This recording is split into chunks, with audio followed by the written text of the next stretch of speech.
How you doing? Methodist Dave here. It's been a little while since I've posted a video.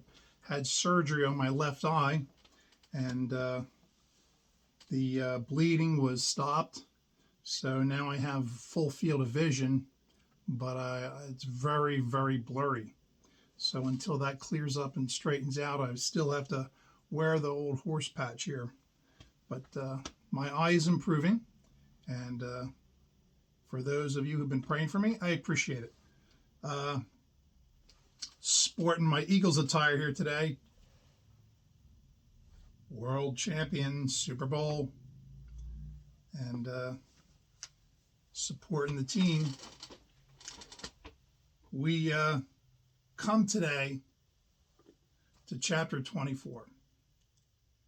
Now, maybe you've heard it said, and I've heard some videos going around from Muslims that Isaac married a 3-year-old, Rebekah.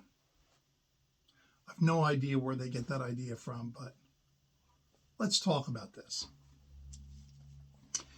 Sarah, Isaac's mother, has died, and Isaac is now about 40 years of age.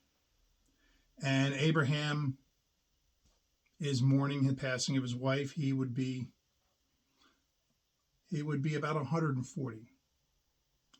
And Sarah had passed away around 130. Pretty old folks. They'd be collecting Social Security in this country. Well, Abraham decides he's going to get a wife for Isaac, but he doesn't want to pick a wife from one of the local tribes. So he's going to send his servant Eleazar back to the home country, back to the city of Nahor, in Upper Mesopotamia, not where he was from in but in Aramea. And he sends Eleazar out and says, I want you to go and do not pick a wife for my son from these people here. Go back to my father's house, the family where we were living, where we'd come from. And I want you to get a wife. And I want you to promise and make a solemn promise. And he says, put your hand under my thigh. And that sounds pretty weird to us, but in ancient cultures, you would put your hand on a very intimate place on his body. Nothing smutty about this, nothing sexual about this, but it's like you're touching an intimate part of your body. You don't touch people.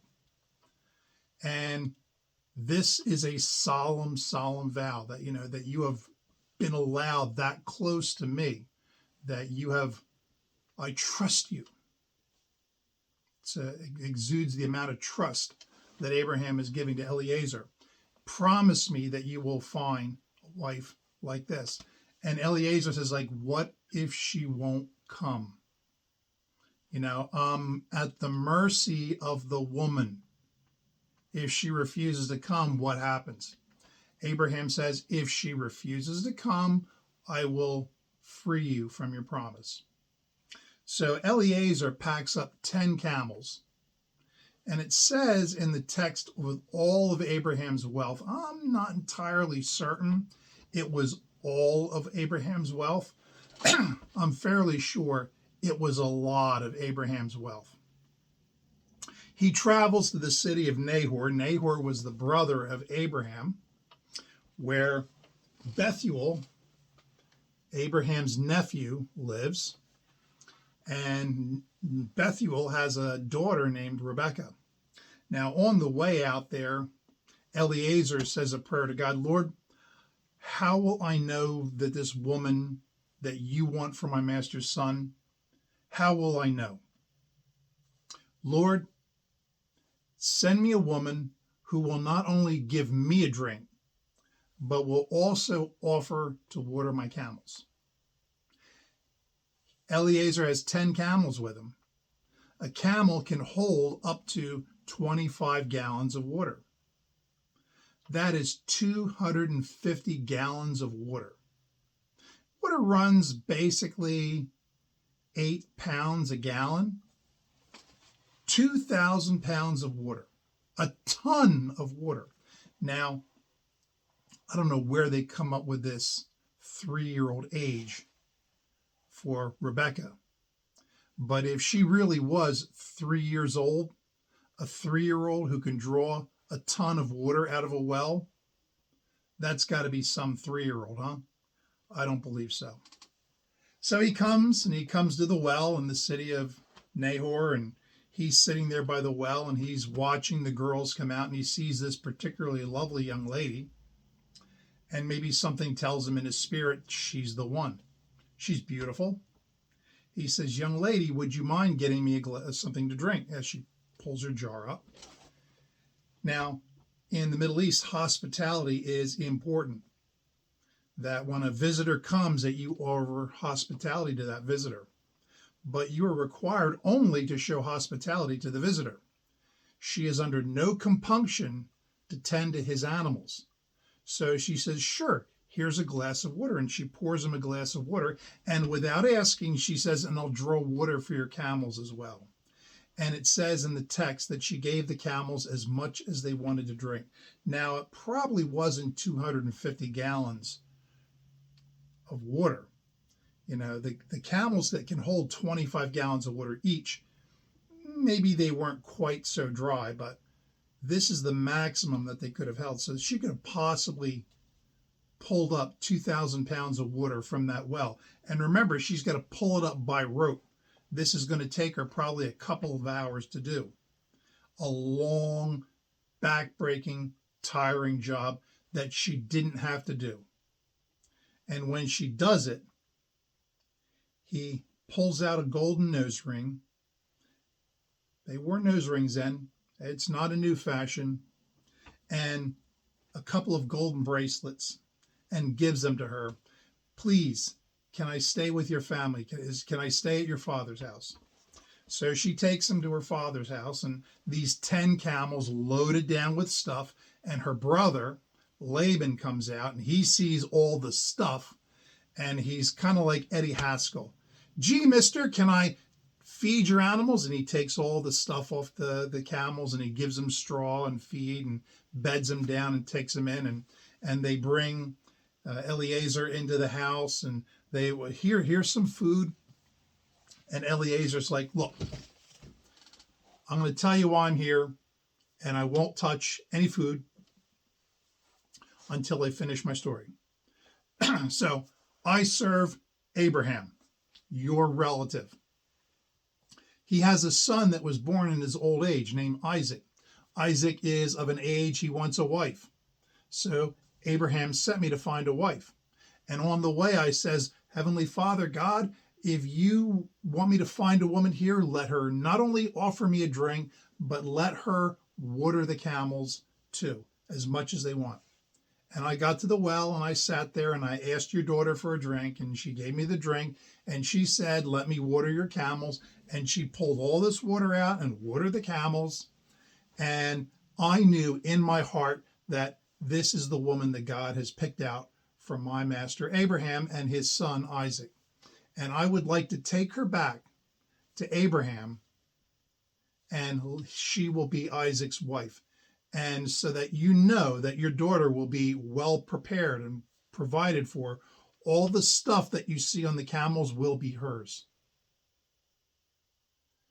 Dad and Laban are like, sounds like a good deal to us. You know, let's marry into money. You know, maybe there'll be something in it for us. And she says, okie doke. And Eleazar gives Rebekah a whole bunch of jewelry. And he begins to give her all these gifts. And in the morning, he says, I would like to go. And mom and brother are like, oh, please stay, please stay. And, you know, maybe they're thinking they could convince Eleazar to stay. And, you know, you could have all this stuff here and our daughter too, you know. Maybe they thought they could get Eleazar to stay and marry Rebekah, and, you know, they'll keep all this stuff. Or maybe they thought they could rob Eleazar, you know, maybe an accident would happen and no one would ever hear about this ever again. I don't know what they're thinking. But Eleazar says, I have to go right now. Do not hinder me. So they said, well, ask the woman. Rebekah, will you go with this man? And Rebekah says, I will go with this man. It's interesting here. Rebekah has a choice in this matter. Rebekah can say no. We often like to think that women were just passed around like cattle, and I'm sure on some occasions they were. But in many of these cultural references that we find, women had the right to say, no, I don't want to marry this person. They could refuse a marriage offer. They weren't forced into it. So they load her up on the camels, and off she goes. The day before, out of the kindness of her heart, she watered 10 thirsty camels. That was probably the last serious labor she would ever have to do for the rest of her life. She went home with handmaids that her father had given her. She would have her personal servants, attendants. And as she's approaching where Abraham was, there Isaac is out in the field. And they stop, and Rebekah's like, who's this guy? And Eleazar says, that is Isaac, your intended. So she covers herself with a veil, as is the custom, Middle Eastern custom, which still is the custom today. She covers herself, which is proper. And they come, and he meets her, and they go home, and they get married, and they fall in love with each other. Love at first sight. And do they live happily ever after? Yes and no. This true romance starts out really, really nice, but there's some problems down the line. But then that's a story for another day. Thank you for joining me. Methodist Dave here, saying if you've got a question about this topic or any other topic, drop me an email at methodistdave@gmail.com, and I'll answer your question, or we'll make a video about it, or we'll delve deeper into this subject. I know I skipped the death of Sarah. We'll talk about that another day. But I want to wish you a good day, good health, and take care of each other. Goodbye.